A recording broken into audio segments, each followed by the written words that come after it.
represented, would you try to reverse the decision?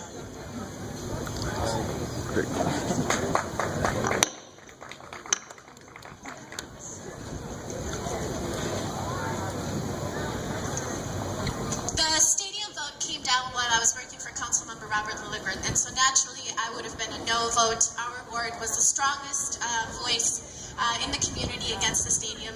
If I were on the city council today, I would lobby our current council members to reverse the vote, to go to a referendum. I think it's very important for the people to take a stand on this issue and for people to directly cast their own vote. So I would have been a vote note. I would vote no today, and I would encourage us to rethink the public subsidies of stadiums and other big private projects that naturally we should not be investing in. We should be supporting our schools, we should be supporting our neighborhoods, we should be doing programming for our young kids and families in places like the Midtown Farmers Market. So I would have been a strong voice against that, and I would be a strong voice against that today, now, if I were to step in there.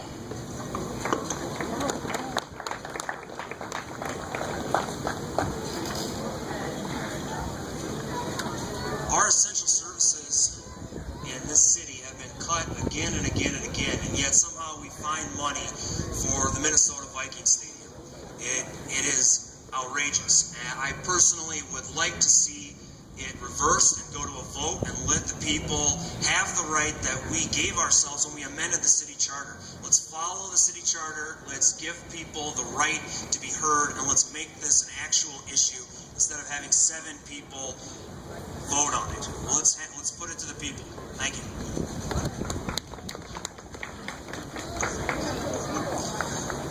Before I go and build the stadium, I will put a soccer field for Green Central. I'll do that. Why do they pay my tax to build a guy who make a year $500 or $600 or $1.5 million while I make less than 100? So I think we need to build the Green Central. We need to build a Powder Park. We need to build all our community areas before we build a stadium for Vikings. And that is, I think, what we should consider is to lobby for it, to call Dayton, to call your representatives, and put that money back to the community, not transfer to other state or another place. That's what I will stand for, and I will reverse that if I get elected, and I will campaign for that.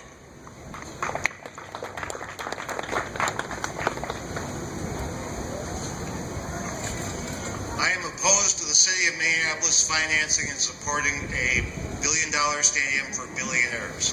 There's another article in this morning's newspaper on the Wolf family. I hope you read it. If we had a chance to reverse our position on that, I would, but I don't think we can. I think legally we are obligated. I sure hope so. I sure hope we can get out of it, but I doubt it. I think it's indicative of a lack of civic and fiscal responsibility on the part of our city council to approve this. I think $50,000 water fountains, which we have in front of our beautiful YWC, was not necessary.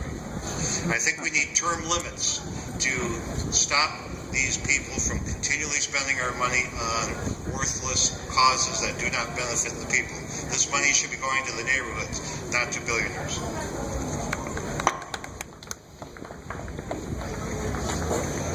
Well, I agree with all the comments that have been made before me, right. So I'm going to use this opportunity to ask what I think is a deeper question.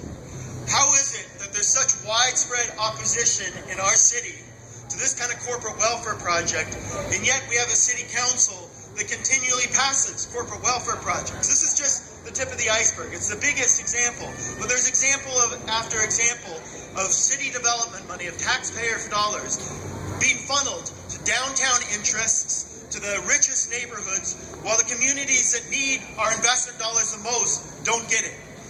It represents the core question of who runs the city and whose interests does the city run. And I think it's the big businesses, the 9 Fortune 500 corporations, the Chamber of Commerce, that again and again get their way. It's because they're well organized, they're well financed, and they have tremendous political clout. The only way we're going to stop future events like this, or prevent this stadium from going forward, is mobilizing a powerful, working class, community-led fight back to take political power back in the city. That's what I'm running to achieve.